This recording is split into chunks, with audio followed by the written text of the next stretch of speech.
Gens de la radio, gens de la boîte à images, bienvenue. Je m'appelle Amos Desesquers et je serai votre guide pour le programme Amos vous raconte son histoire. Une série de 10 épisodes portant chacun son thème. Je vais vous raconter des histoires sur les gens, les bâtisses, les débuts de notre village et les grands événements qui en ont fait une ville unique en plein cœur de la forêt boréale. Ouvrez grand vos oreilles puis montez le son.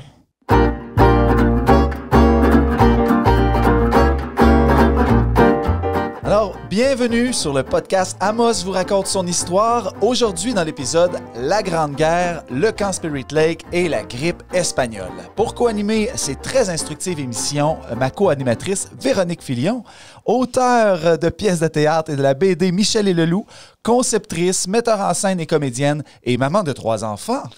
Bonjour Véronique. Bonjour, je suis une experte de la conciliation travail-famille. Avec moi, j'ai Bruno Turcotte. Je vais quand même te présenter. Producteur, concepteur, metteur en scène et amateur de frites maison. Oui. Sont excellents. Oui, on en fait une spécialité maintenant. Oui. Et notre invitée aujourd'hui, Madame Carmen Rousseau. Carmen Rousseau, vous êtes historienne et avez contribué à la direction du collectif d'auteurs comme auteur de plusieurs ouvrages historiques liés à l'histoire d'Amos et de l'Abitibi, dont entre autres l'œuvre impressionnante Amos, ville centenaire, 1914-2014, paru en 2014, lors du 100e anniversaire de la ville, ainsi que la petite gazette que vous, j'imagine vous écrivez encore quelques articles dans la petite gazette, publiée chaque année depuis 1987. Plus récemment, vous avez participé à la publication Amos de l'enfance à la maturité, recueil de quelques 500 photographies d'avant 1960. Vous avez également marqué la vie de nombreux élèves du secondaire comme enseignante d'histoire. Bonjour Carmen. Bonjour à vous deux. J'ai pas un impressionnant CV comme Véronique, là. Il m'en manque des petits bouts, là. On n'a pas 500 photos, petit rectificatif. On en avait choisi 500, mais on ne pouvait en mettre qu'à peu près 200 dans le dernier livre qui est paru. Là. C'est un petit rectificatif. Et les autres 300 sont où? Ils sont dans notre banque. Là. Ils sont toujours disponibles. Ils sont toujours disponibles. Pas tout de suite. Non, non. Et écoutez, on se connaît depuis très longtemps. Est-ce que vous permettez qu'on vous tutoie pendant l'émission? J'allais vous dire, on peut bien s'appeler Bruno et Véronique et Carmen, bien sûr. Parfait. Excellent. Puis d'ailleurs, tu nous as vraiment accompagnés depuis les débuts qu'on fait des recherches, qu'on a débuté la conception d'Amos vous raconte son histoire, même bien avant, avec la famille Turcotte aussi, c'est-à-dire la folle odyssée de Bernadette. Là. Donc, je pense que... Ça fait longtemps que Carmen, t'es dans nos vies, finalement. Ça fait longtemps, Caron, hein? Oui. Mais c'est vrai que moi, je t'ai eu au secondaire comme prof. T'as pas dû te rappeler de moi. J'étais une élève tranquille et douce. Mais jamais j'aurais pu penser... Non, c'est pas vrai, mais dans sa classe, j'étais gentille. Mais j'aurais jamais pu penser à l'époque, tu sais, que plus tard dans la vie, j'aurais travaillé avec... un prof, là, tu sais. Fait que c'était vraiment le fun. Dans les tout débuts des recherches, tu m'as vraiment aidé. Les bonnes lectures, t'es vraiment la personne, je pense, à Amos, dès qu'on pense histoire d'Amos, c'est synonyme Carmen Rousseau, là. C'est dans la tête des gens, là, t'es notre mémoire vivante. T'es une vedette. Oui. Vedette du milieu fermé de l'histoire, mais... Alors, écoutez, merci beaucoup. Merci beaucoup d'être là. Et puis, on va avoir l'occasion vraiment d'échanger sur les parties de l'histoire qu'on vous réserve aujourd'hui. Donc, je tiens à remercier, avant de poursuivre, nos partenaires qui ont rendu possible la production de ces émissions, particulièrement Hydro-Québec, ainsi que le programme de soutien financier au projet culturel de la Ville d'Amos, en collaboration avec le ministère de la Culture et des Communications du Québec. Je vous invite à nous suivre donc en aimant, en partageant, soit sur votre page Facebook, YouTube, Instagram ou encore en vous abonnant à notre balado sur Spotify, sur Balado Québec, sur l'application Balado d'Apple aussi. Donc, vous nous likez puis vous allez pouvoir nous suivre pendant toute notre carrière. Sinon, je vous rappelle que vous pouvez écouter tous nos épisodes sur le site internet productionduraccourci.com.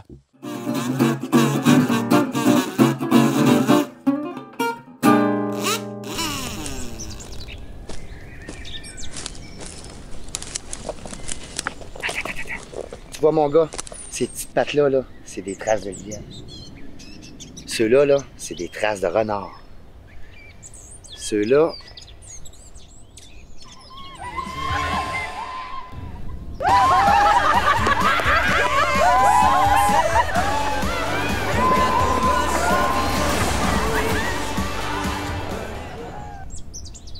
C'est quoi cet animal-là?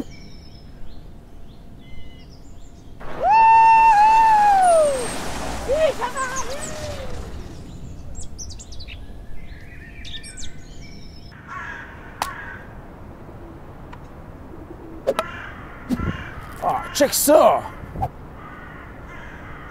Check ça!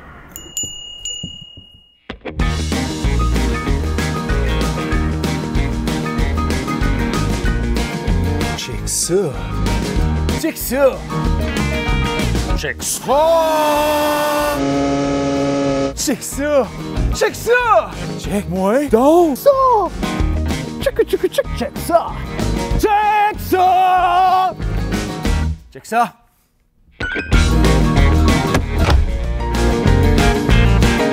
Ah, check ça!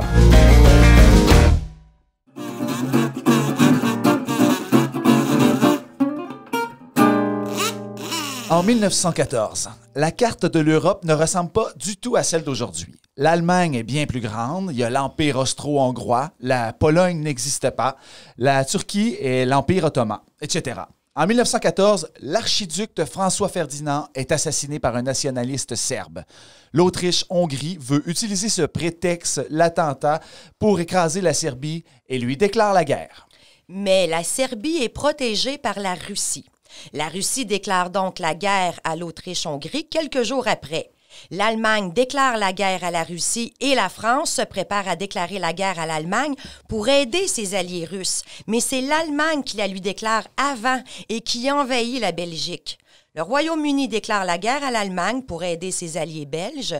L'Empire ottoman et la Bulgarie déclarent la guerre à la Russie, à la France et au Royaume-Uni et choisissent de combattre aux côtés des Allemands et des Austro-Hongrois. Cette guerre qui intervient sur fond de disputes territoriales entre les pays, c'est une guerre totale, car tous les secteurs se mettent au service de la guerre. Tout le monde pense que la guerre sera courte en raison de la surpuissance des armes dans chaque armée. En réalité, elle va durer 5 ans et elle va dresser des pays entiers les uns contre les autres et ça va nécessiter la totalité des ressources matérielles de ces pays et ruiner des régions entières. La Première Guerre mondiale a beaucoup de conséquences, dont en voici quelques-unes. Bon, tout d'abord, l'Allemagne devient une république. De nouveaux pays sont créés comme l'Autriche, la Hongrie, la Tchécoslovaquie, la Yougoslavie et la Pologne. L'Empire russe devient l'URSS. L'Allemagne est profondément humiliée, affaiblie et quasi sous tutelle. Les vainqueurs vont créer la Société des Nations. L'Empire ottoman est démembré et les États-Unis ont démontré leur puissance et se sont enrichis. La guerre va accélérer la transformation de l'Empire britannique qui va devenir le Commonwealth. Et la Grande-Bretagne avait besoin de ses dominions, comme le Canada, tant militairement qu'au niveau de leurs ressources. Autant l'Europe s'était affaiblie, autant ça a eu d'énormes conséquences pour le Canada. Le Canada est devenu un pays fier et victorieux. La principale force du combat au front, le corps canadien, s'est mérité la réputation d'être une des formations les plus efficaces du front occidental. Leurs généraux et politiciens avaient joué un rôle évident dans la victoire et le pays lui-même s'était valu un statut international que peu auraient pu prévoir. La guerre avait uni la plupart des Canadiens dans une cause commune, mais l'effort national en vient presque à déchirer le pays. La guerre a révélé des contradictions difficiles à surmonter, comme le service militaire obligatoire, des promesses non tenues aux agriculteurs et aux syndicats, le taux d'inflation élevé, les divisions sociales et linguistiques profondes et la suspension de beaucoup de libertés civiles. Car le gouvernement fédéral était intervenu dans la vie des Canadiens à un degré sans précédent. Les relations entre anglophones et francophones n'étaient jamais été aussi mauvaises. Les accusations de traîtrise contre les francophones et de militarisme contre les anglophones n'allaient pas être oubliées de sitôt ici au pays. Ça a divisé le pays selon des critères régionaux, culturels, linguistiques et de classe sociale. Ici, en Abitibi, malgré qu'on soit très loin de la guerre, sur toutes les lèvres, dans les quotidiens, dans toutes les chaumières, c'est le sujet de conversation. La Grande Guerre a eu de l'impact jusque dans cette nouvelle colonie. Carmen, est-ce qu'on a réussi? Est-ce qu'on a réussi à résumer la Première Guerre mondiale? Oui, oui, on peut dire que ça va aller. C'était complet. Retenez que c'était un gros bordel où tout le monde était contre quelqu'un en Europe, puis ça a bien mal fini. Ouais. Donc, mais grosso modo, serais-tu capable de dresser un peu l'impact que la guerre a eu sur l'Abitibi, qui était une toute jeune colonie, en fait? En fait, quand la guerre commence, ici, ça inquiète les gens aussi au niveau économique puis au niveau démographique, parce que là, ça va mettre fin à une espèce de poussée qu'il y avait, je vais appeler ça d'immigration, en tout cas de déplacement de population. Donc, ça ralentit donc le peuplement. Puis l'Abitibi, il faut se le dire, en 1914, c'est pas beaucoup, hein? C'est quelques petits villages le long de la voie ferrée. Donc, ça va ralentir. Et si ça ralentit économiquement, ça ralentit la démographie, bien, tout le monde se demande un petit peu comment on va se sortir de ça, là. C'est que le gouvernement, dans le fond, avait, comme on dit, d'autres chats à fouetter à cause de la guerre. C'est ça, il n'y avait plus le temps de préparer des trains ou de favoriser la colonisation? Bien, ça, on peut y revenir sur la colonisation éventuellement à un autre moment donné, là, comment ça se fait à l'époque. Mais même la colonisation volontaire, si on veut, l'immigration volontaire, des gens qui viennent ici tout simplement pour refaire leur vie ou parce qu'ils pensent qu'ils vont avoir qu'ils vont avoir mieux que où est-ce qu'ils étaient, ben ils sont comme un petit peu ralentis dans leurs affaires, là. L'inquiétude, en fait, oui. du moment qu'il y a une guerre ou une crise mondiale. Oui, puis il va se passer quoi? Comment vont se faire? Puis ça, au niveau du transport, nous autres, il y a le train, là. Donc, s'il y a des activités ferroviaires qui sont plus recentrées vers le sud ou qu'il faut... c'est nous autres qui vont en être... qui vont écoper aussi avec ça, là. Donc, pour faire une remise en contexte, Amos, en 1914... ça venait d'être fondé l'année même. C'est-à-dire que c'est l'incorporation de la ville en 1914, si on veut être bien près de la vérité, là, stricto sensu.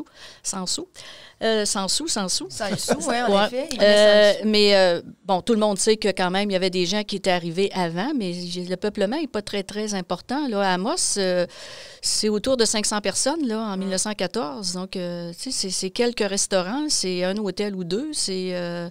quelques magasins, c'est ça, là. Et ça doit te briser une espèce, justement, d'élan, là. On vient partir une nouvelle région, les gens sont motivés, tu disais, d'avoir un avenir meilleur, mais de découvrir un nouveau coin de pays, bon, puis tout ça. Puis là, t'as une grosse guerre qui, finalement, monopolise tout le monde. Ça te brime un élan, là. Oui, comme c'est ça. Ça brise l'élan de colonisation. Ouais. Puis ça brise le petit peu d'économie qu'on pouvait avoir, mettons, comme un petit peu d'exportation du bois déjà à l'époque. Bien, tout ça va ralentir, là, où on a peur que ça cesse carrément. Bien, justement, là, à un moment donné, il y a eu des mouvements politiques parce que là, le Canada est rentré en guerre aussi. Obligé, hein? Oui, c'est ça, obligé, mais là, l'effort de guerre embarque. Et là, le Canada commence à transformer ses industries au service de la guerre. Donc, ça a été quoi l'impact, par exemple, au niveau politique par rapport à la colonie d'Amos? Oh mon Dieu, grande question. Je ne sais pas trop finalement, parce qu'à l'époque, on n'a pas beaucoup de renseignements sur ce genre, sur cet aspect-là de... On a quelques bribes d'informations sur le plan économique, c'est ça, mais qu'est-ce que ça fait vraiment sur le plan politique? On n'est pas très, très documenté là-dessus, pour ne pas dire qu'on l'est pas, là. On avait encore Hector Authier, qui était le maire du village, qui n'a pas été maire longtemps. Non, il n'a pas été maire longtemps. Mais même à ça, il y a peu aussi, moi j'ai déjà consulté les procès-verbaux du début de la ville, là, parce que ça commence avec 1914. Il n'y a pas beaucoup d'informations à ce niveau-là. Je pense que les discussions se faisaient, bien sûr, entre les gens, là, mais publiquement. Puis comme il n'y a pas de radio, il n'y a pas de gazette non plus. Il n'y a pas de journal encore à l'époque dans la région. Donc, on ne sait pas vraiment beaucoup quelle était la position des gens, sauf qu'on sait par oui-dire ou parce que ça s'est transmis, mettons, de père en fils ou de mère en fille. Oui. On sait qu'il y avait une inquiétude, mais on ne sait pas très bien où se situait sur le plan politique. Là, Fait que, donc, les Amossois, les citoyens qui étaient ici, comme tu dis, pas de radio, un voyage de train par-ci par-là, ils étaient assez coupés des informations, de ce qui se passait. Tu sais, on sait que dans les grandes villes, ou justement en Europe, bon, les gens écoutaient la radio, puis on pouvait comme un peu savoir les fronts où se passaient les trucs. Mais là, en Abitibi, complètement coupé du monde. Même la radio, à l'époque, là, ça commence partout. Hein. C'est la radio, pendant la Première Guerre mondiale, ça a d'abord été un outil militaire. La radio. Donc, c'est pas un moyen de communication moderne comme on voit aujourd'hui. Comme Internet est un outil de guerre dans les années 60-70. Les gens sont plus renseignés par les journaux. Puis les gens, à l'époque, les journaux sont très typés. Si tu es libéral, tu achètes tel journal. Si tu es conservateur, tu achètes tel journal. Donc, les gens sont renseignés souvent parce que c'est déjà leur conviction politique. Mais la radio ne joue pas vraiment beaucoup un rôle sur le plan public à cette époque-là. Là. C'est pas encore assez répandu. Puis, bon, mettons qu'on revient à l'effort de guerre. J'imagine que ça a commencé avec l'enrôlement. L'enrôlement, au début, est volontaire. Hein? L'enrôlement obligatoire, là, le service obligatoire, a été voté en 1917 seulement, au mois d'août 1917. C'est sûr qu'on en parlait avant. Et d'ailleurs, ça, c'était une des craintes. Là. Même ici, là, les gens l'ont senti, ça. Mais l'enrôlement obligatoire a été voté en 1917. C'était le gouvernement Borden à Ottawa. Puis c'était un conservateur. Ça explique en partie, parce que les Québécois étaient très opposés à la conscription. Pendant très, très longtemps, les Québécois ne voteront pas pour le Parti conservateur. Et pendant presque 50 ans, ils ne vont pas voter. Parce que souvent, on va dire, rappelez-vous, Borden? Bon. Ils l'ont eu de travers. Ils l'ont eu de travers. Fait que là, les hommes qui vont aller à la guerre comme conscrits, en fait, il y en a peut-être moins qu'on pense. Parce que là, comme c'est en nous, il faut quand même faire le recrutement. En plus de ça, après ça, il faut équiper ces soldats-là, il faut les entraîner. Ça prenait 2-3 mois. Puis là, la guerre est finie. Et donc, souvent, ils sont partis seulement au printemps 1918, beaucoup. Fait que c'est... Mais c'est plus l'impact psychologique, disons, que ça a eu, que plus l'impact véritablement humain là, au niveau de la conscription. Et ça n'a pas, justement, là, ce fait-là d'être peut-être, justement, obligé d'aller faire la guerre, est-ce que ça l'a donné le goût à certains jeunes hommes de s'enfuir en Abitibi pour éviter de se faire ramasser? Il y a beaucoup d'histoires là-dessus. Oui, on ne sait pas si c'est vrai. On sait pas, changé. On ne sait pas jusqu'à quel point. Il y en a sûrement eu. Mais à quel point ça a été répandu. On a l'impression, quand on écoute les gens, qu'il y avait plein de bois. Tu sais, dans le bois, là, il y avait des gars cachés en arrière de tous les arbres. Des déserteurs en arrière il y en avait de partout. Mais c'est pas évident, là. En arrière de chaque épinette. C'est pas évident, là, à l'époque, là, s'en venir en Abitibi pour éviter d'être conscrit. Puis c'est parce que quand tu débarques du train, je veux dire, c'est dur d'être anonyme dans un village de 500 personnes. On te remarque. Là. Oui, puis tu vas t'approvisionner où? Puis si t'es un gars de la ville qui n'a jamais tenu un fusil puis une hache de sa vie, comment tu fais pour vivre dans le bois? Je ne sais pas jusqu'à quel point il y en a eu autant que ça. Là. C'est peut-être du folklore qu'on aime bien oui, il y en a peut-être eu plus à la Deuxième Guerre, quoique ça non plus, c'est pas vraiment documenté. C'est la rumeur. On sait qu'il y en a eu. Mais moi, je pense que ça ressemble plus à comme dans les villages qui étaient déjà habités, que des gars, par exemple, s'en allaient un peu plus loin en forêt. Puis là, les parents ou la famille pouvaient aller les aider, leur porter de la nourriture ou des vêtements. Que vraiment s'enfoncer dans la forêt profonde abitibienne en 1917. Partir de Trois-Rivières. Pas sûr qu'il y en a eu tant que ça. En tout cas, la légende, c'est plus par rapport aux citoyens d'ici qui voulaient vraiment pas s'enrôler, là, qui disparaissaient comme par magie. Oui, puis tu sais, moi, je me mets tout le temps dans le rôle de la mère qui a plein d'enfants, dont plein de garçons, puis tu sais, c'est qui arrive, puis qui t'en ramasse 6, puis ils les amènent à l'armée, tu les vois pas. Donc, il y a cette peur-là de dire « je vais cacher les 2 plus jeunes » en espérant que... Le gouvernement québécois, il devait faire peur aussi parce que, comme tu dis, qu'il était opposé en général. Les Québécois étaient opposés un peu aux décisions des conservateurs. Ils ont dû faire une campagne de peur là, pour le recrutement. Bien, sûrement là, parce qu'il y avait quand même il y avait des listes. Ils pouvaient aller dans les maisons aussi, vérifier. Donc, la police pouvait aussi arrêter des gens. Là, s'il y avait une gang de gars qui était à taverne à Québec, là, ça arrivait qu'il y avait des descentes de police pour justement ramasser les gars puis vérifier s'il y avait des raisons, parce qu'il y avait des raisons valables pour pas aller dans l'armée puis pour pas être conscrit. Fait que... Puis, dis-moi, est-ce que c'est aussi de l'époque de dire que, justement, les Québécois ont peut-être pas le goût d'aller se battre pour un pays qui, finalement, est de langue anglaise et de religion anglicane. Et alors que, tu sais, on disait les Anglais, peut-être, étaient plus motivés à défendre la patrie mère. Tu sais, on revient tout le temps avec les francophones anglophones, mais ça faisait 80 ans, la Révolution des Patriotes, là, ça... Mais c'était resté un peu dans les mémoires. Ouais. Puis ce qui explique aussi, au début, il y a, par exemple, dans les provinces des Prairies, il y a eu beaucoup de gens, ou même en Ontario, de garçons qui sont enrôlés dès le début de la guerre.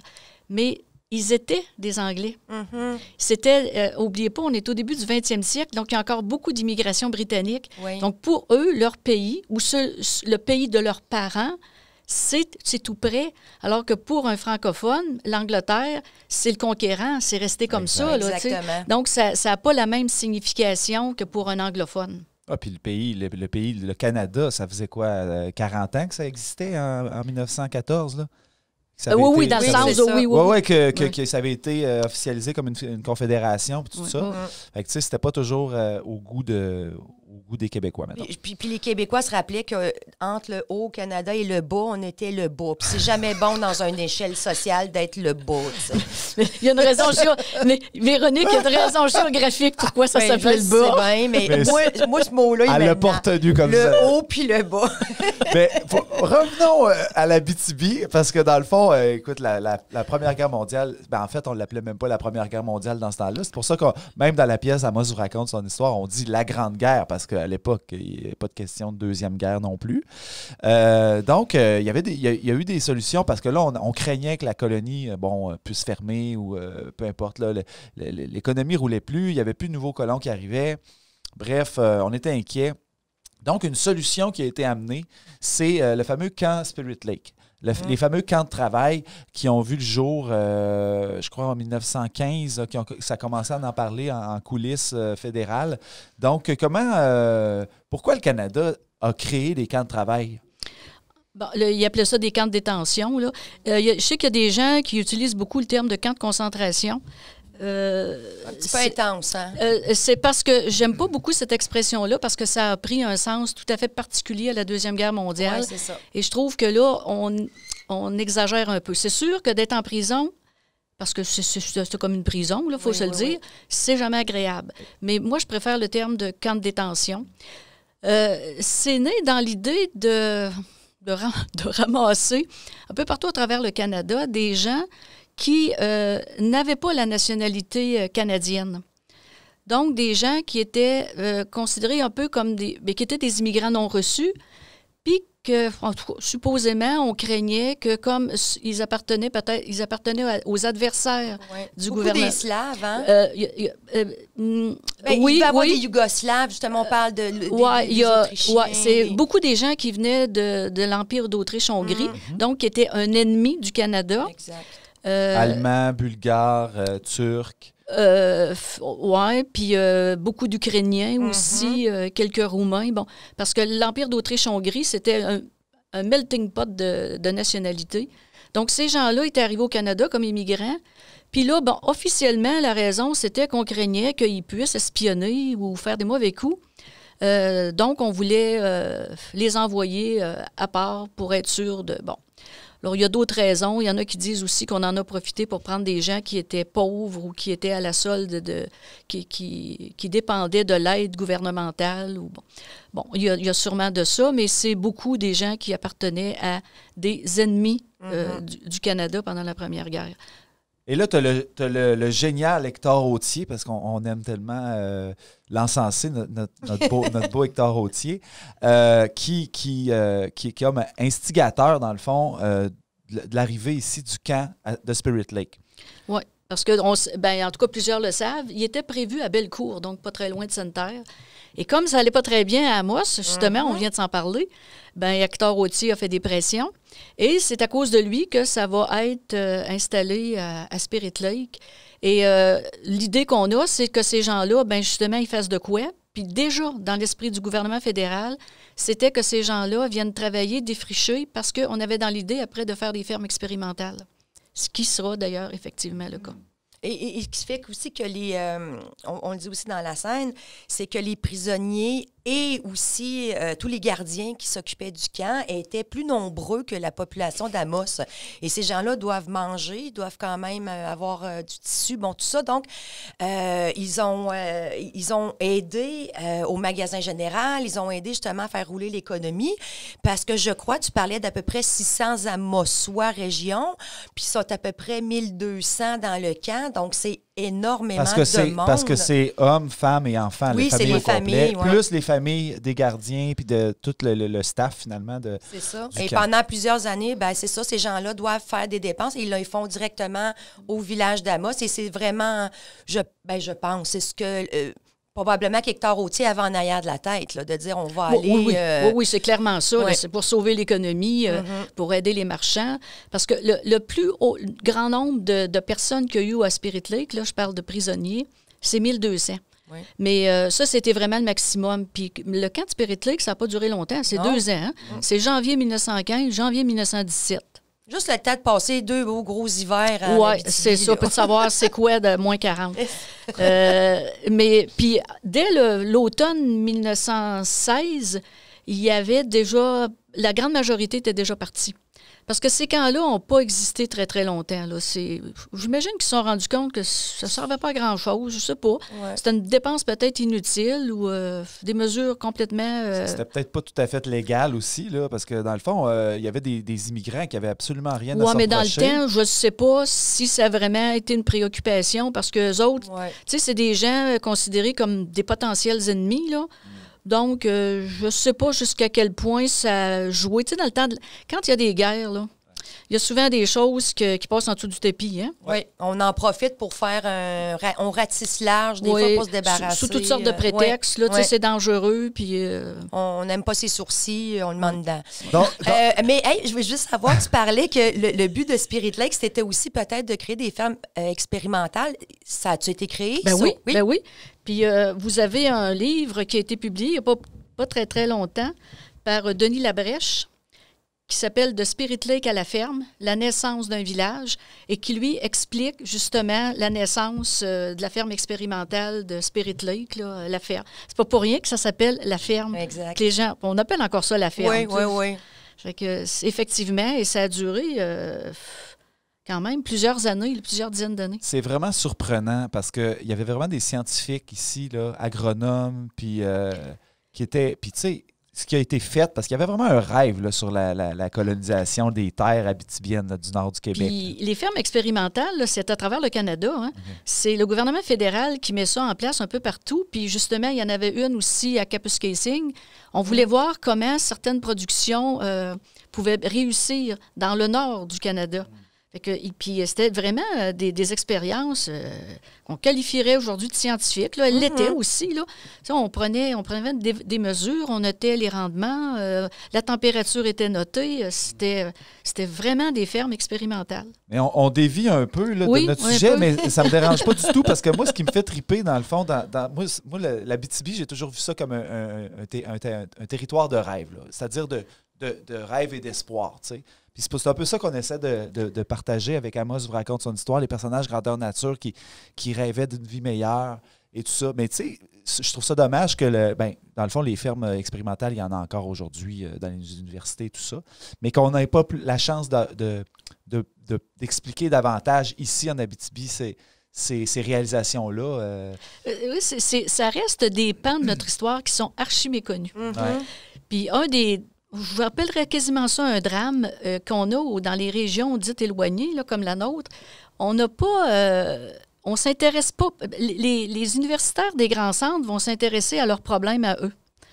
Mais les centres d'intérêt qu'il y a ici, par exemple, pour faire de la recherche en histoire, en géographie, il n'y en a pas.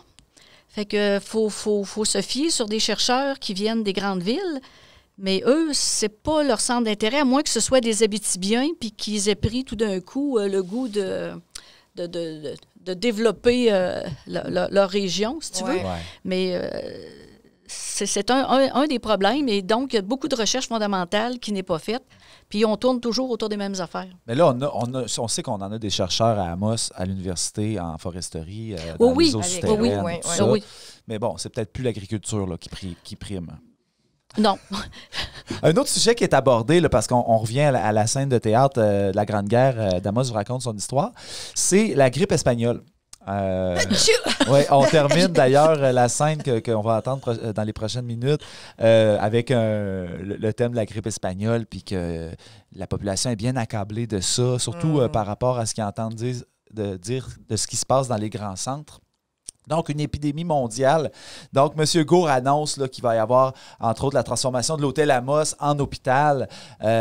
Tout d'abord, l'origine de la grippe espagnole, parce que ça fait quand même 100 ans, là, cette histoire-là. Donc, est-ce qu'on sait l'origine de la grippe espagnole? L'hypothèse la plus répandue aujourd'hui, c'est que ce serait parti des États-Unis. Exactement. Mais vous les connaissez, ils vont toujours dire que ça vient d'ailleurs. Ça serait parti d'une ferme du Kansas. Un jeune homme, sur la ferme sur laquelle il était, il y aurait eu probablement une infection venue de canard. Ah, pas un pangolin, non? Ou une chauve-souris. Non. Et que ce jeune homme-là a été appelé après ça à la guerre. Les Américains sont entrés en guerre seulement en 1917. Hein. Vous voyez qu'on se rapproche de la grippe espagnole. Oui. Donc, lui, il était appelé, il était faire naturellement ses exercices pour devenir un bon soldat. Donc, il a transmis son virus à ses copains. Eux, après ça, ils ont pris le bateau, ils ont traversé en Europe. Et de là, donc, ils ont commencé à répandre ce virus. Et je pense que beaucoup de gens savent maintenant qu'on dit la grippe espagnole, elle n'a rien d'espagnol. C'est parce que l'Espagne n'étant pas en guerre. C'est la première qui va comme révéler dans les journaux cette épidémie-là. Et puis, quand vous regardez des récits de la guerre, on vous parle pratiquement jamais de la grippe espagnole. Pourtant, ça a dévasté. Ah oui, les champs de bataille, là, il y a beaucoup de soldats qui sont morts de la grippe espagnole. Donc, c'est de là, c'est l'hypothèse la plus retenue aujourd'hui. Parce que ce qui est drôle, effectivement, puis là, je sais qu'on aurait tendance à faire un parallèle avec notre crise, la crise actuelle qu'on a connue, la pandémie de la COVID. Mais les gens voyageaient pratiquement pas au début de avant la Première Guerre. Mais c'est vraiment l'armée, c'est vraiment ça qui... Tu sais, vous le savez, c'est la proximité, ça dort dans des dortoirs, t'es 14 dans un petit troc, tu traverses outre-mer dans des bateaux. C'est le terreau idéal. En plus, on dit que la Grande Guerre, c'est une guerre de tranchées. Donc, il fait froid, les soldats sont affamés, il y a les poux, il y a le typhus, écoute, il n'y a rien qu'ils n'ont pas vécu. Donc, le corps est déjà prêt à capter tout virus qui passe. Fait que, c'est ça. Les Américains ont voulu amener la démocratie ainsi qu'une bonne grosse grippe. Et puis, c'est ça. Avec l'armée, là, c'est vraiment l'idéal pour propager ça. Et quand la guerre a été finie, on revient en Amérique et on ramène le virus. À ce moment-là, tout le monde est revenu chez eux. C'est ça, puis ça s'est répandu donc partout sur les champs de bataille où les soldats étaient, puis où ils sont revenus chez eux. Donc, la contamination a été mondiale. Là. Une excellente campagne marketing pour l'Espagne. On parlait de grands chiffres, là, mais tu peux me corriger, Carmen, là, mais tu sais, je pense qu'on parlait de 100 millions de morts dans le monde entier. Oui, je pense que le 100 est peut-être exagéré. Il n'y a pas de chiffre précis, là, parce que les statistiques sont difficiles à tenir à ce niveau-là, là, parce que tu es en une période de bouleversement avec la guerre, là, tu ne sais plus trop... de quoi tu es mort. Oui, c'est ça. Qu'est-ce qu'il faut compter? Moi, les chiffres les plus extrêmes que j'ai vus, c'est 50 millions. Okay. Mais généralement, c'est autour de 20-30 millions. Okay. Mais c'est quand même énorme. Ça a tué plus de monde que la guerre elle-même. Exactement. Et puis, tu sais, c'est coup pour coup, là. Je veux dire, c'est deux événements en même temps. Oui. Comment, sais-tu, en Abitibi, justement, est-ce que c'est rendu jusqu'ici, la grippe espagnole, puis est-ce qu'elle a fait paniquer les gens? Est-ce que... C'est comme les variants. Imaginez-vous, il y en a eu même en Abitibi. Ah. Non, mais on va être comme tout le monde. On va être comme tout le monde, même si on est loin. Quels seraient là, les chiffres là, qu'on connaît? Là? Bon, officiellement, là, vraiment... officiel qu'on sait qu'il y aurait eu à Amos 19 décès. Comment on le sait? Là-dedans, il y a une religieuse. Donc, on le sait, c'est clairement identifié dans les registres des religieuses. C'est une sœur de l'Assomption. Pas une sœur cloîtrée, toujours? Non, parce que là, une religieuse des Sœurs de l'Assomption, qui était ici depuis juste quelques années. Et les autres, comment on le sait, les 18 autres? Parce que quand le curé du domaine faisait le service funèbre, il avait noté dans les registres que les gens étaient morts de la grippe. Donc, eux autres, c'est certain. Moi, je soupçonne qu'il y en a eu un petit peu plus. Moi, j'irais jusqu'à une trentaine à cause des dates, puis à cause de la tranche d'âge. La grippe espagnole, c'est une grippe qui a beaucoup touché les jeunes adultes, les gens qui avaient entre 30 et 40 ans, contrairement à ce qu'on vit avec la pandémie de la COVID, où là, c'est surtout des gens âgés. Mais la grippe espagnole a surtout tué des jeunes adultes. Souvent, vous allez entendre des gens âgés aujourd'hui qui vont dire « Ma mère ou ma grand-mère est décédée pendant la grippe espagnole. » Et c'était une jeune maman, par exemple.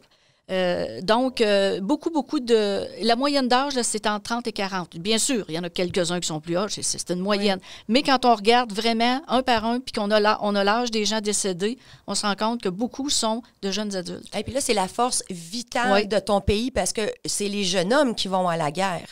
Et puis, c'est ceux-là qui meurent après de la grippe espagnole. Donc, il te reste énormément de jeunes enfants ou les personnes plus âgées. Mais je veux dire, ta force active, tes travailleurs, ceux qui construisent un pays, puis ceux qui vont vraiment défricher, il n'en reste plus beaucoup. Hein? Mais là, ça touchait autant les hommes que les femmes, par exemple. Une fois que c'est revenu, c'est sûr que si on prend sur les champs de bataille où les gens qui reviennent, c'est surtout des hommes, mais une fois que c'est rentré au pays ou dans les pays, ça touche autant les... Bon, en tout cas, je n'ai pas vraiment de statistiques là-dessus, mais j'oserais dire que ça touche autant les hommes que les femmes.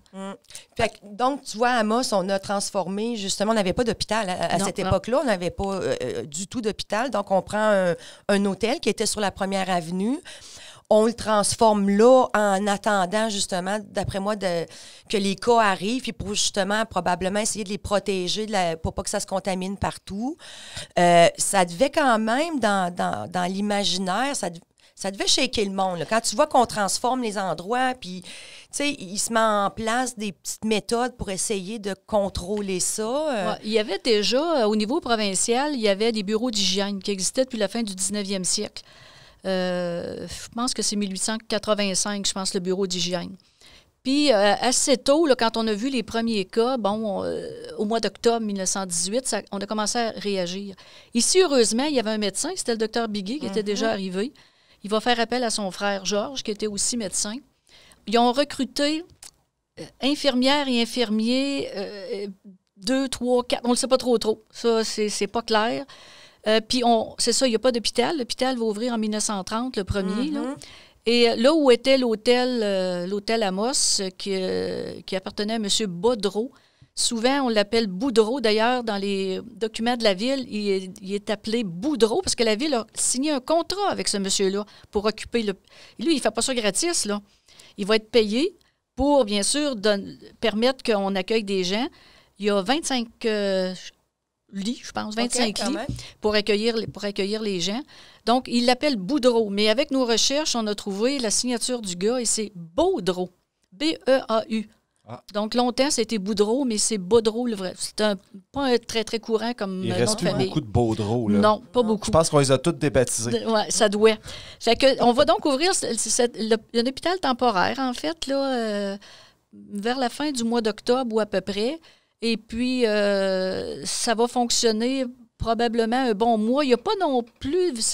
On sait un petit peu, là, mais c'est pas très, très clair quand est-ce que ça s'arrête. Mais au moins, on s'est organisé quand même, avec le peu de moyens qu'on avait, on s'est quand même organisé là, pour... Docteur Biguet, il était prêt. En tout cas, ils ont obtenu, en tout cas, l'aide aussi de la ville. Hein. C'est ça, c'est que, comme je vous disais tantôt, la ville n'était pas grosse. Là. Fait que la municipalité est intervenue... ça a coûté à peu près 6 000 $ à la ville pour louer l'hôtel. C'est une petite fortune, là, à l'époque, c'est beaucoup, c'est ça. Oui, pour l'époque, c'est beaucoup.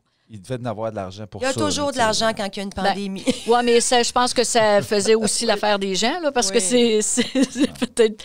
Ben, il ne devait pas avoir grand monde dans l'hôtel dans ce temps-là. Non, puis à part de ça, il était peut-être bien content de les... Ben non, Excusez, mais il était peut-être content de les avoir. Ouais. Lui, de toute façon, il ne devait pas avoir beaucoup de voyageurs. Non, c'est ça, parce qu'on était habitués depuis 2-3 ans de voir arriver des contingents par train, des nouveaux colons venir habiter ici. Oui. Fait que les touristes devaient être bien rares. Baisse un petit peu. Bien rares. Mais l'humain se relève toujours, comme on sait, avec l'histoire, se relève de ça. La suite nous a parlé des années folles.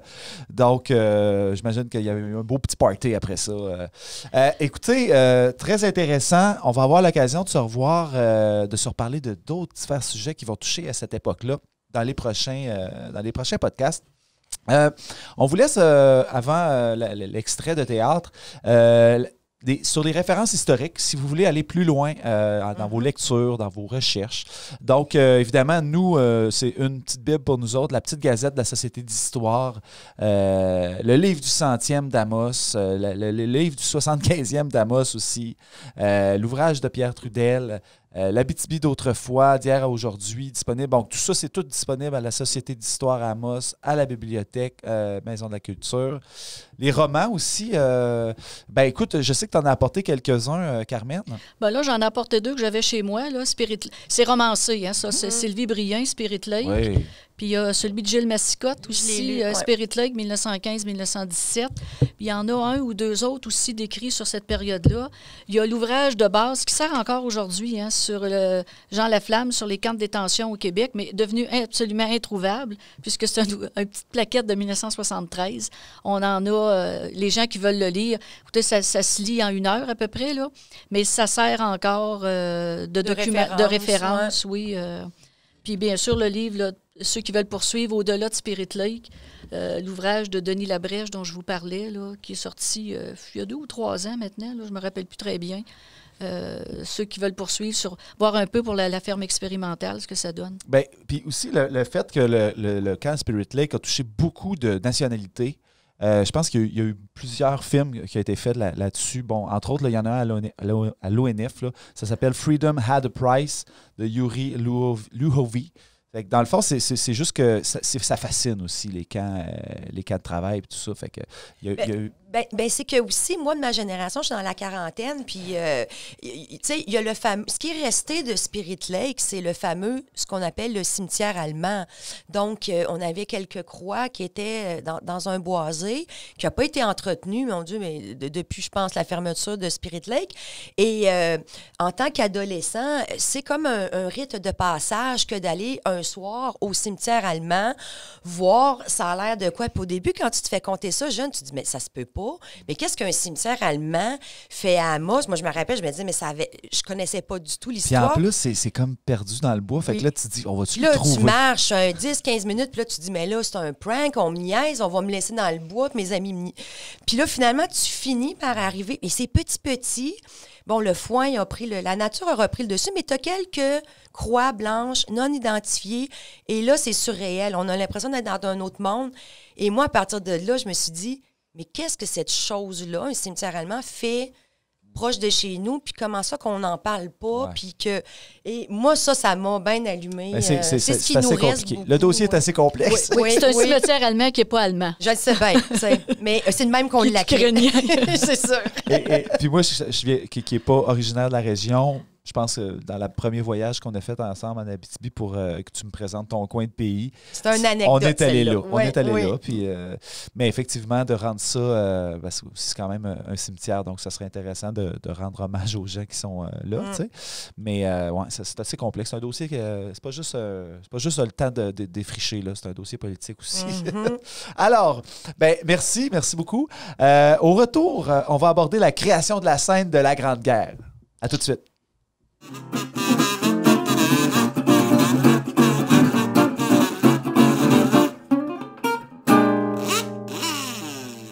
Nous interrompons votre programme pour votre bloc tant attendu d'annonces commerciales. Nous tenons à remercier nos partenaires qui nous permettent de vous offrir ce programme extraordinaire totalement gratuitement à toutes les semaines. Tout d'abord, notre partenaire présentateur, Noroto Nissan, qui saura vous trouver le véhicule approprié. Noroto Nissan, un service de qualité depuis les 40 dernières années. La ville d'Amos, partenaire fondateur des circuits et spectacles Amos vous raconte son histoire. Amos, berceau de l'Abitibi, la ville de l'avenir, longée par la majestueuse rivière Arikana. Hydro-Québec, qui participe avec nous depuis près de 10 ans. Nos députés, Sébastien Lemire et Suzanne Blais, qui apportent leur soutien à la communauté artistique et culturelle d'ici. Agnico Eagle, société d'exploitation aurifère en activité depuis 1957. Ressources Bonterra, à la tête de 3 projets miniers près de Lebel-sur-Quivillon. Location Amos, spécialiste en location et vente d'équipements forestiers, miniers et de construction, situé à Amos, dans un magasin fraîchement rénové. Merci à tous nos partenaires médiatiques. Médiaté, fiers de participer au contenu créé par des gens d'ici, bien de chez nous. TVA et Nouveau Abitibi. Capital Rock et Wow FM, propriété de Cogeco Média. Merci au Journal Le Citoyen et à Bao Média. Une mention également pour NIAC, spécialiste en hébergement web, développement de sites et d'applications qui offre des outils technologiques à toutes les entreprises. Merci à Protec, au Centre du camping d'Amos et Lassar et à Canadian Tire pour leur participation financière à notre projet. Merci de les encourager, puisque c'est grâce à eux que vous pouvez en apprendre davantage sur votre histoire. Bon programme!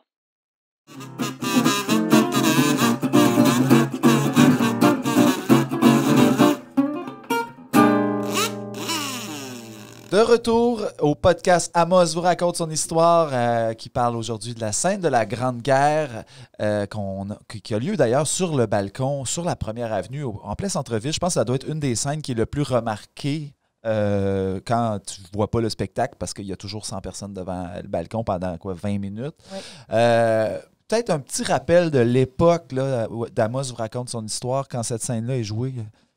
Quelle époque? Écoute, nous l'appelons la scène de la Grande Guerre. Alors, on peut se situer. En fait, la scène se passe entre 14 et 18, justement. Et, on n'a pas beaucoup de maisons d'époque à Amos qui restent. Donc, la Maison Blanche, qu'on appelle sur la Première Avenue, elle a un beau grand balcon. Et on a installé, en fait, c'est comme plein de gens qui n'ont pas nécessairement des liens ensemble et qui sont en après-midi sur le balcon à prendre une petite frette, à se faire une partie de cartes et à parler de la vie quotidienne et aussi des grands sujets, justement, de l'heure, comme la guerre, parce que ça touche différents personnages. Donc, on a quoi? Des commerçants? Moi, j'avais mis en scène la famille Mascotte, parce que je vous parlais de la belle Maison Blanche. Juste à côté, c'est la maison en pierre des champs qui était à l'origine la maison de Louis-Philippe Mascotte, qui était le chef de gare. Fait qu'on est comme chez les voisins. Il est avec sa petite famille. On a le docteur Biguet.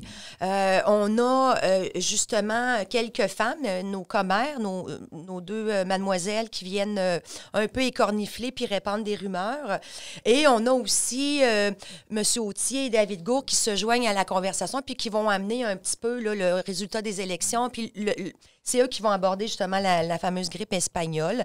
Et on a Yvanoué Frigon, Maurice Bénard, qui sont des commerçants, des hôteliers, tout ça. Fait que c'est vraiment un mélange de différents personnages, autant femmes, hommes qu'une jeune fille, pour montrer un peu, faire un survol un petit peu de comment ça a été vécu dans différents secteurs. Moi, ce que j'aime de cette scène-là, c'est que, premièrement, c'est une scène où il y a beaucoup d'acteurs. Mm-hmm. C'est quand même une scène assez dense en termes de sujet parce que, justement, là, vous l'avez, on l'a tous vu là, en échange au début de l'épisode. La guerre, la grippe espagnole, le camp Spirit Lake, c'est beaucoup de sujets en une seule scène. Mais en même temps, c'est livré de façon légère. C'est comme tu dis, sur le balcon, l'après-midi, on prend une petite bière, on jase, puis on écornifle. D'ailleurs, ces personnages de commères qu'on appelle amicalement reviennent dans plusieurs scènes.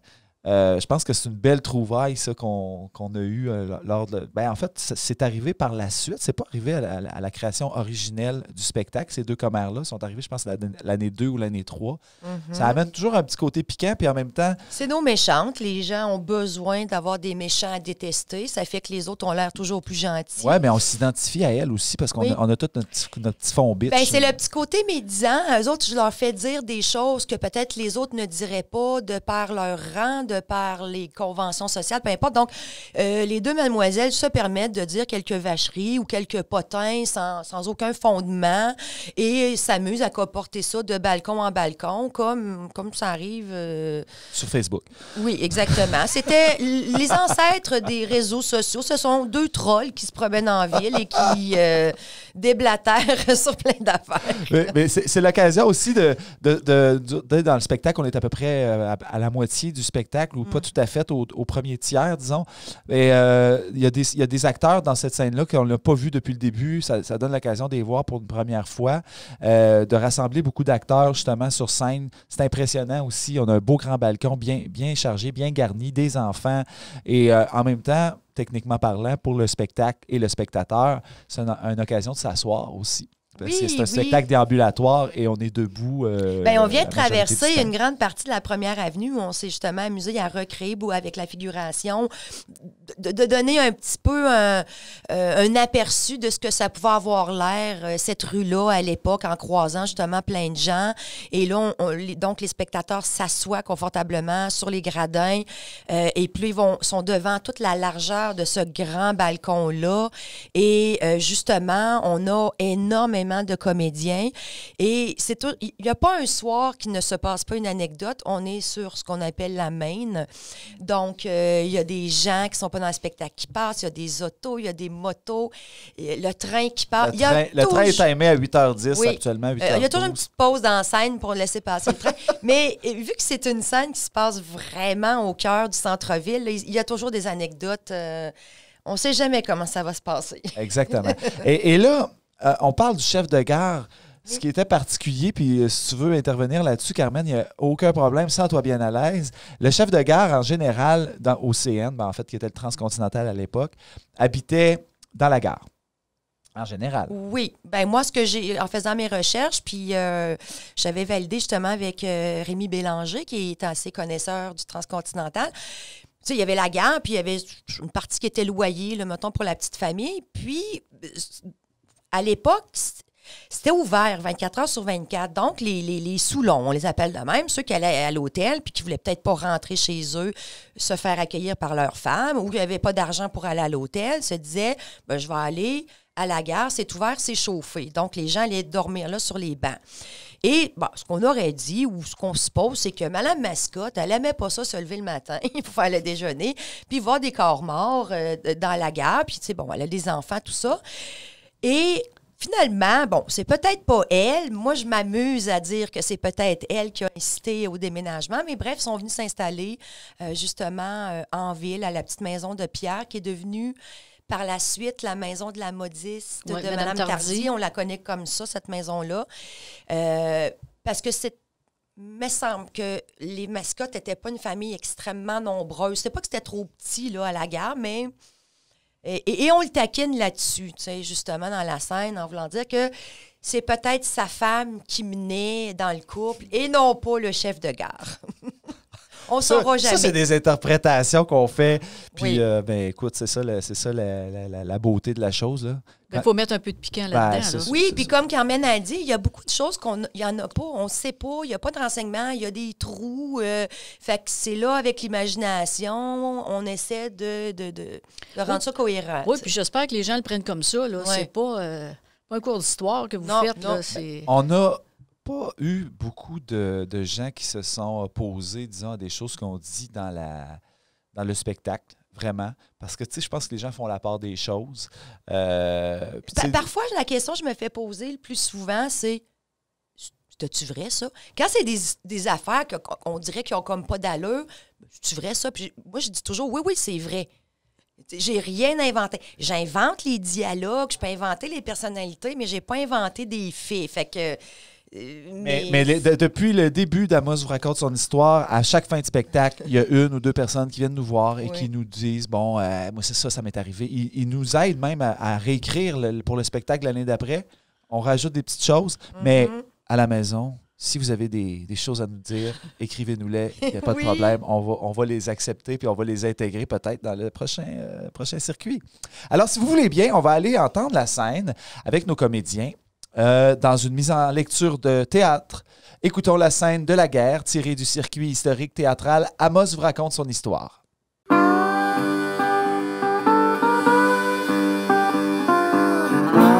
Le feu, c'est un vrai fléau par ici. Puis comme si c'était pas assez, l'Angleterre a déclaré la guerre à l'Allemagne précisément le 4 août 1914, ce qui entraîne les vieux pays ainsi que le Canada à combattre les Allemands. La Grande Guerre dura près de 5 ans et fit beaucoup de morts. En tout cas, je peux vous dire que M. Haussier vous donnerait raison là-dessus, hein, docteur. La guerre, c'était pas dans ses plans de développement. Non, mais la guerre, ça fait jamais partie des plans de personne. Non, mais on peut en profiter, hein. Le rusé Hector l'avait compris, ça. De quoi tu parles? Haussier sait que le gouvernement fédéral veut des terres à faire défricher puis cultiver pour faire des fermes expérimentales. Ils ont pensé utiliser les prisonniers de guerre. Et les communistes. Exact. Puis ici, c'est l'endroit idéal pour avoir des prisonniers, hein. Pas de risque d'évasion, on est perdu en plein bois. Ouais, mais s'il y en a quand même qui réussissent à s'évader. Ben, il va falloir qu'ils repartent en train, puis quand t'es Ukrainien, tu passes pas inaperçu. C'est quoi ça, un Ukrainien? Quelqu'un qui parle bizarre. Ni français, ni anglais. Ben, toujours est-il qu'Haussier tire bien fort sa couverte pour que le fédéral choisisse de faire construire un camp de détention pas trop loin du village. Et depuis la guerre, la colonisation a ralenti et c'est très mauvais pour le commerce. Haussier nous promet qu'ils vont nous envoyer une grosse gang puis que les dépenses pour le camp, les vêtements et la nourriture, ben ça nous sauverait de la ruine. Oui, mais Hector Haussier s'est pas trompé, là. Les prisonniers et les soldats, qui devaient avoisiner les 1200, soit carrément le double du village, ont réellement sauvé le village parce que ça a permis un essor économique fulgurant.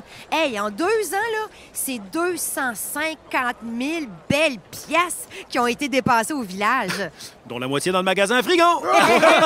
Puis l'autre moitié chez Bénard. Oh, ça fait bien se réjouir un peu. Avec la guerre, les gens ont la mine basse. Quand je pense à ce qui vous arrive, M. Bénard, et sympathie pour votre frère Fernand. Je vous en remercie, Claudia. Fernand est mort en héros au combat. Vous pouvez tous en être fiers. Nous le sommes tous. Néanmoins, le philosophe Ernest Renan disait toujours « Les vrais vaincus de la guerre, ce sont les morts. » Comment va, madame votre mère? Son veuvage est si récent. Perdre son mari et son aîné en si peu de temps, c'est effroyable. Elle a le cœur brisé. Le décès de notre père nous a surpris. Il avait quitté le vieux continent, croyant vivre plusieurs années en cette belle aventure abitibienne. Alors, votre mère, elle sera toujours dans nos prières. Une mère se remet jamais de la mort de son fils, malgré une croix d'honneur. Elle se console d'avoir pu voir Fernand au pays lors de sa permission, quelques jours avant son décès. Mais mère est une femme forte. Elle s'en remettra. Bon, ben, c'est pas que je veux changer de sujet, là, mais partout dans la province, le chef de gare habite dans la gare. Mais ici, à Amos, Louis-Philippe Massicotte a décidé d'habiter dans une résidence en ville. Ouais, puis ça, c'est à cause de ma mère. Ben, c'est qu'il y a du va-et-vient à toute heure du jour puis de la nuit. Mais c'est pas commode avec les enfants, hein? Puis à la maison, j'ai pas à subir les ivrognes qui crèchent gratis à la gare. Ça fume, ça chic, ça jure, puis ça sent la robine. Ah, qui papa, vous devriez les obliger à rentrer chez eux, se faire accueillir avec une brique puis un fanal, ou ben qu'ils se prennent une chambre à l'hôtel pour cuver leur vin. Vous avez rien compris. Pour plusieurs, le banc de la gare est plus confortable que le fan. En tout cas, mon Louis-Philippe, t'es peut-être le chef de gare, mais gare au vrai chef. Hey, je comprends pas pourquoi que le CN déciderait de l'endroit où je veux lever mes enfants. La colonisation se fait aussi grâce aux femmes. Si c'était pas de nous, dans les champs, les maisons, les écoles, le commerce puis les bureaux, ben vous feriez dur. Vous avez bien raison, maman. Les femmes, là, elles travaillent autant que les gars. La guerre oblige les employeurs à recruter des femmes pour les emplois traditionnellement occupés par des hommes. Les femmes sont partout. D'un bureau, d'un banque, à l'usine. Elles travaillent aussi à la Croix-Rouge comme infirmières, ambulancières, ou même comme chauffeurs. Moi aussi, je veux avoir un vrai métier. Pas juste avoir le choix entre le mariage ou le couvent. Si les femmes sont capables de fabriquer des munitions, elles doivent être capables de voter. En tout cas, c'est une raison de plus, les boys, pour que la guerre finisse. Hein? Les femmes vont pouvoir retourner dans leur cuisine. Ouais, la jeune, va me chercher une petite frette, là. Ah ben. Ça veille sur le perron puis ça nous invite pas. Nous pourrions le prendre personnel. Ben non, voyons donc. Venez vous asseoir, mesdemoiselles. Ben, franchement, M. Frigon, vous pouvez pas laisser une femme à terme debout. Laissez-y donc votre chaise. Ah, j'aurais bien voulu, là, mais ça fait trop longtemps que je suis debout puis mon mal a repogné, là. No, stay there, Mr. Frigon. Je ne suis pas malade, just pregnant. Mais pour moi, ça va finir bientôt, alors que pour vous, ça ne fera qu'empirer, n'est-ce pas, docteur? Alors, Marie-Louise, est-ce que le capitaine Hiergeau a fait sa grande demande? Non, pas encore. C'est un grand timide. Pas encore marié, puis déjà du trouble. Faut encore annuler, hein? Ça va être son 2e mariage. Il est moins pressé que moi, faut croire. Faudrait pas trop qu'il tarde, hein? Vous êtes pas mal proche de la date de péremption. Oh, ouais! Well, il y a des claques qui se perdent. Monsieur le maire, on se tasse un peu. Vous voulez pouvoir mettre une chaise pour vous? Ah ben merci, mon cher Louis-Philippe. Vous ne pouvez plus m'appeler Monsieur le maire, cependant. On pensait vous informer des résultats des élections municipales. Et je vous présente votre nouveau maire, Monsieur David Gour. Félicitations, David. Monsieur Autier, vous voulez plus être notre maire? David va faire un excellent maire. Quant à moi, j'ai fort à faire dans d'autres sphères. Hector va se lancer en politique provinciale. Si on veut avoir des appuis de la part du gouvernement, des gens d'affaires de Montréal, il faut être représenté à l'Assemblée législative. Quant à nous, la prochaine action du Conseil sera de convertir l'hôtel Amos en hôpital d'urgence. À tous les jours, nous arrivent de par le train des contingents de malades. Et ça fait peur, cette grippe-là. Des gens apparemment en bonne santé vont se coucher le soir pour plus jamais se réveiller. My sister de Montréal m'a écrit que des malades sont enterrés vivants. Des familles entières disappear. Les morts s'entassent dans les cimetières. Les funérailles sont interdites. Le curé doit bénir very fast. Les défunts ont de porte à l'église. La panique est bel et bien prise dans les grandes villes. Les services commencent à faire défaut. Les réunions publiques sont interdites. Même la finale de la Coupe Stanley passe à la trappe. Et les gens se promènent dans les rues avec des masques pour ne pas attraper cette saloperie. Oui, mais cette patente espagnole-là, comment qu'on peut faire pour pas la pogner? C'est une grippe bien différente de celle que l'on a habituellement, jeune fille. La souche vient d'Espagne et vos pauvres corps canadiens ne savent comment la combattre. Microscope assez précis, on ne sait pas trop si on a affaire à une bactérie ou un virus. Devant cette épidémie, la médecine est impuissante, c'est une hécatombe. Bon, moi personnellement, je recommande la quinine, l'huile de ricin, le formol, l'aspirine et du rhum. Ah oui? Avec une épidémie comme ça, sans hôpital et sans aide, mon équipe et moi, on peut juste pas fournir. On a demandé au premier ministre Gouin de nous envoyer des médecins, des infirmières, des religieuses pour nous aider. Le curé a encore réitéré sa demande afin que les Sœurs de la Charité s'installent en Abitibi. Le territoire est déjà trop grand pour le couvrir en temps normal. Avec une épidémie de même, il faut s'attendre au pire. On va faire comme l'archevêque de Montréal l'a dit. Avant tout, recourons à la prière. Supplions le Seigneur d'épargner notre cité et notre pays. Recourons à la Vierge Marie, Notre-Dame de Bon Secours, et disons fidèlement le plaché à cette intention. Je vous salue Marie, pleine de grâce, le Seigneur est avec vous. Vous êtes bénie entre toutes les femmes, et Jésus, le fruit de vos entrailles, est béni. Sainte Marie, Mère de Dieu, priez pour nous pécheurs, maintenant et à l'heure de notre mort. Ainsi soit-il. La grippe espagnole de 1918, c'est la pandémie la plus dévastatrice qui a frappé le monde au 20e siècle. Pire là, que la peste noire du Moyen Âge. Et à elle seule, elle a fait plus de victimes que les 2 guerres mondiales. On parle de 100 millions de morts dans le monde entier. Tout ça en 1 an. La grippe se transmettait à...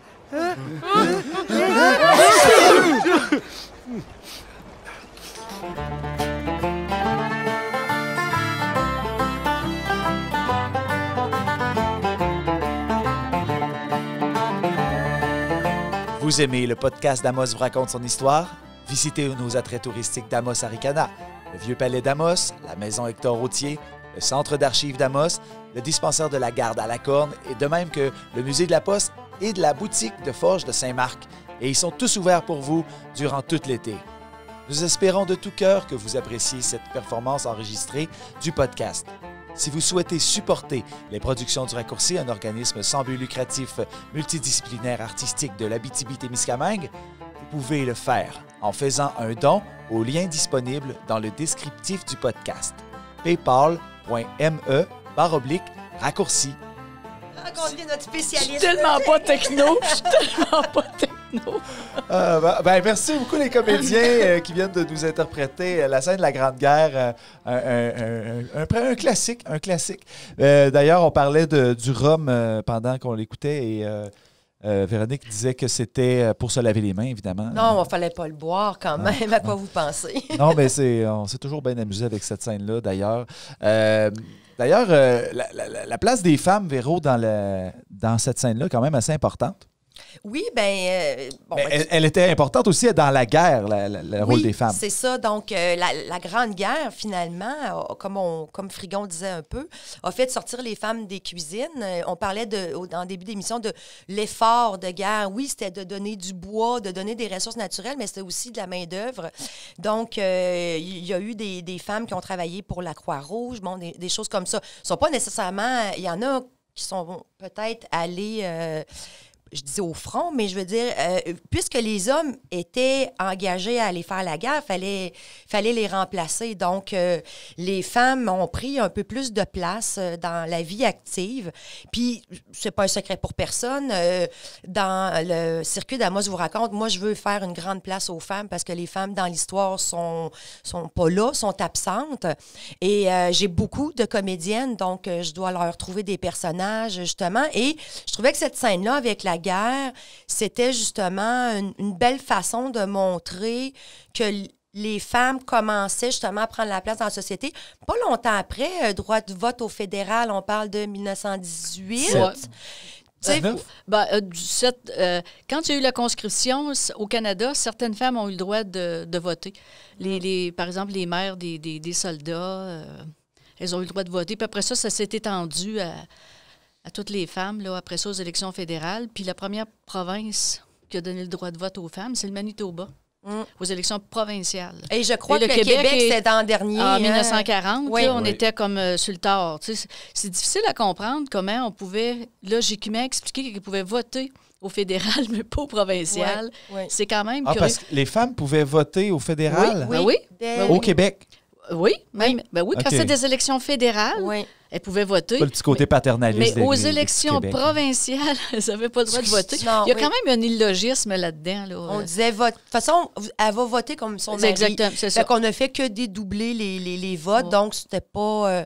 Fait que cette scène-là me permet de montrer le début, peut-être, pas d'un certain féminisme, mais que là, les femmes ont goûté à la vie active, se sont dit, c'est bien beau quand vous faites la guerre, les gars, là, mais faut que la société continue de fonctionner. Donc, elles ont pris un petit peu des places et ils ont repris une plus grande place encore dans la Deuxième Guerre mondiale. Là, ils ont vraiment même travaillé en usine, tout ça.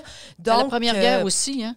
Les femmes vont travailler en usine, dans les grandes villes, que ce soit au Canada, aux États-Unis ou en Europe. Là, on va les voir remplacer les chauffeurs d'autobus, distribuer le courrier. C'est ça. Donc, elles ont prouvé. Puis, ça me mettait aussi... moi, c'est là où j'introduis un nouveau personnage qui est Mademoiselle Cécile Lacroix. Et ça amorçait un petit peu parce qu'elle est arrivée, elle, jeune femme, n'était pas très âgée, puis elle n'est pas arrivée mariée non plus. Elle est arrivée avec ses 2-3 boîtes à chapeau en se disant, moi, j'aimerais avoir un commerce. Donc, elle avait... Moi, je la trouvais ambitieuse donc, je trouvais que c'était un personnage féminin qui, moi, me plaisait beaucoup parce que, bon, encore aujourd'hui, le commerce existe toujours à Amos, chez Pierre, qui était son mari, mais qu'elle a connu ici à Amos. Donc, moi, je la trouvais osée de partir d'une grande ville puis de dire, moi, je m'en vais essayer de gagner ma vie. Donc, cette scène-là est aussi l'introduction de Mademoiselle Cécile Lacroix. Fait que c'est un peu mon hommage. C'est aussi pour mettre en valeur... C'était une féministe bien placée, par exemple, parce qu'elle n'a pas appelé son commerce chez Cécile, elle l'a appelé chez Madame Pierre Gervais. Fait que c'était pas son commerce, ça ne s'appelait pas par son nom de femme. C'est ça que je veux dire. Elle savait se tenir là, comme féministe à l'époque. Oui, c'est sûr. On va faire pitcher des tomates. Non. Mais puis de toute façon, tu dis le mot féministe, il n'existait pas à l'époque. Et même si on lui aurait dit, mais Mademoiselle Lacroix, vous êtes audacieuse, vous êtes ambitieuse, elle n'aurait pas dit, je suis féministe. C'est pas... c'était son caractère. Ouais. Et moi, je trouve ça admirable parce que c'était pas tout le monde qui faisait ça. Puis moi, je la trouve osée pour l'époque et c'était justement pour ça que j'avais goût de mettre en valeur ce type de jeune fille-là, de jeune femme. On parle, moi, je veux savoir, la Croix d'honneur, on fait référence à la Croix d'honneur. Est-ce que ça dit quelque chose, la Croix d'honneur? Bien, je sais que c'est une espèce de distinction qu'on donnait, là, mais à part de ça, je serais bien embêtée de te donner des détails concernant la Croix d'honneur. C'était-tu pour toutes les guerres? C'était-tu pour... Non, j'imagine qu'il faut avoir rempli certaines conditions, là, puis ça porte sûrement des noms différents, dépendant des pays. Oui, ça doit dépendre de... Là-dedans. Oui, t'as-tu sauvé un village? Est-ce que tu as réussi une attaque? Puis l'armée a beaucoup de petites breloques et de médailles pour toute occasion. Puis je veux dire, on parle de Fernand Bénard, donc qui était français, qui était resté sur le continent. Donc, souvent, on envoyait à la mère, aux parents, la petite médaille, une petite plaque, un petit quelque chose avec la lettre comme quoi que le fils était décédé. Donc, ça restait aussi un objet pour les parents.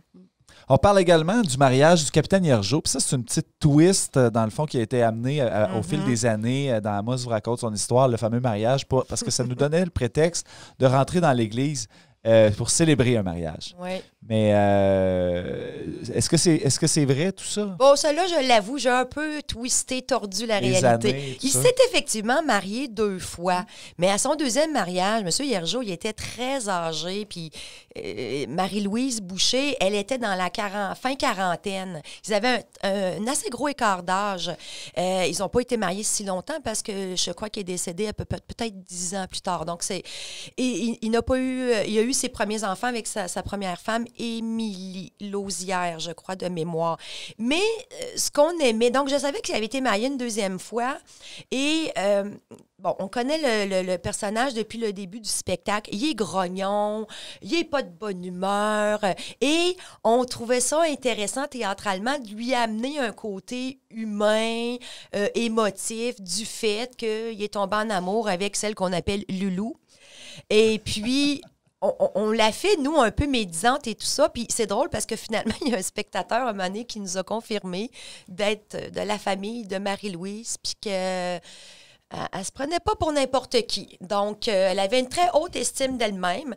Puis là, j'ai fait, mon Dieu, je suis tombée pile poil sur le personnage sans le savoir. Et ça fait rire vraiment le public parce qu'on assiste au mariage de 2 personnes qu'on n'aime pas, finalement, qu'on déteste pour différentes raisons. Et ils se marient et même leur mariage reste, je dirais pas malaisant, mais il est drôle. Puis là, après, on s'en va dans le parc de la cathédrale, on va féliciter les mariés. Et puis, après, elle aussi... c'est Madame la capitaine. Ça nous permet d'étriver un petit peu notre capitaine.